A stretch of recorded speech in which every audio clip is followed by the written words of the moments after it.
Yo, what's up? Good morning sa lahat ng mga kabady nating 5'9" dyan. Mas lalo ng nag-uumpisa pa lang, no?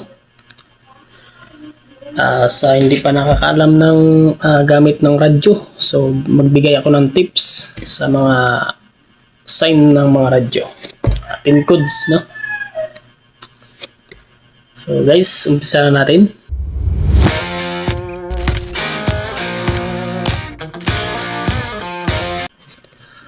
Ang pin 19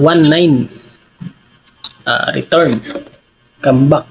Ibig sabihin bumalik, no? Bumalik. Sabi namang 10 to 0, ibig sabihin pag sabing to 0 sa sabihin guys, location, place, kung saang lugar, no? To 0 area mo, body to 0 mo. Siyempre bumato ka ng sa area mo ba, lugar saan ka naka-duty. Pag sabi namang body pa 2-1, pa 2-1 naman body, 10-1, call up, no? Telephone, patawag or pakitawag. Guys, sa mga mga lalo na mga baguhan mga 5'9" natin dyan, pag sabi namang tuto na tuto, 10-22 tuto, cancel, no? Cancel, disregard, sabihin kinansila o kaya may order ka, kinansel mo, so tuto. Pag sabi namang 2-3, 10-23, arrive, no? Dumating or nakarating. Sino yung mga pumunta or yun, arrive. Pag sabi naman buddy, paki-off naman sa dyan, 5-5 or 10-55. Ibig sabihin electric power, no? Kuryente, paki-off na lang sa switch, no? Tips lang to guys sa mga baguhan ba, sa hindi pa nakakaalam ng pin codes. Pag sabi namang buddy, may 5-6 dito, ibig sabihin kung kaya 10-5-6, drunk person, no? Taong lasing. So, kaya mag-iingat tayo dyan sa mga taong lasing, no? Pag sabi namang 5-7 or 10-57, sabi hit and run, no? Binangga or tinakbuhan. Kaya may nabanggaan dyan, kaya tinakbuhan na lang sa rider. So amo nang itawag na 10-57, 5-7. Tama.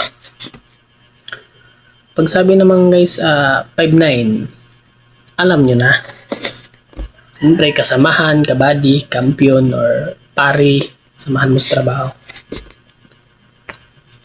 So, pag sabi namang guys, 10-60 or 6-0, hospital, no? So, siyempre, may emergency, kaya, na.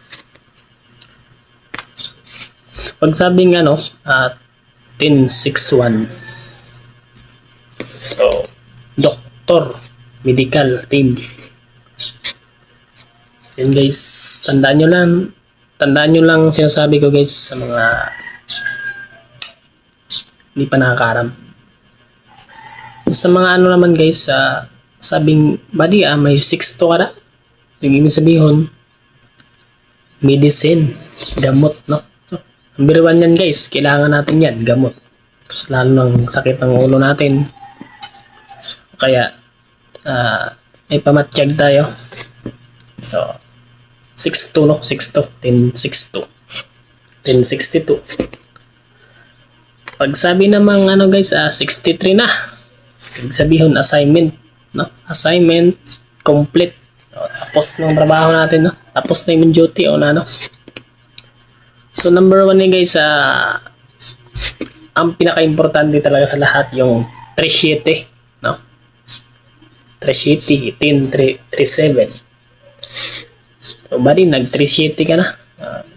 Sabihin guys, kung nagkaon ka na or kaon, food ba, napaka-importante yan sa atin. Kumain tayo. Pag sabing 6-4, o kaya 6-4 mo, 6-4, 10-64, sabihin na message, no? Mensahe. O, tumawag yung kabady mo, o ikaw mong tawag. So, pag sabi ng mga 7-4, sabihin negative. Walay nakita ba? Ganun lang. Pag sabihin 7-6 ka muna, buddy, sa 2-0 ko, sabihin, punta ka muna sa area niya. 7-6, proceed. Pag sabi namang 1-2, so ibig sabihin guys, standby, no? Standby. Standby muna kasi wala namang problema. So pag sabi namang 1-6 sa 2-0 ko, buddy, 7-6 ka muna dito. Ibig sabihin sa 1-6, problema, trouble, o kaya ano pang nangyayari sa 2-0 mo. So yun guys, sa mga gwardya,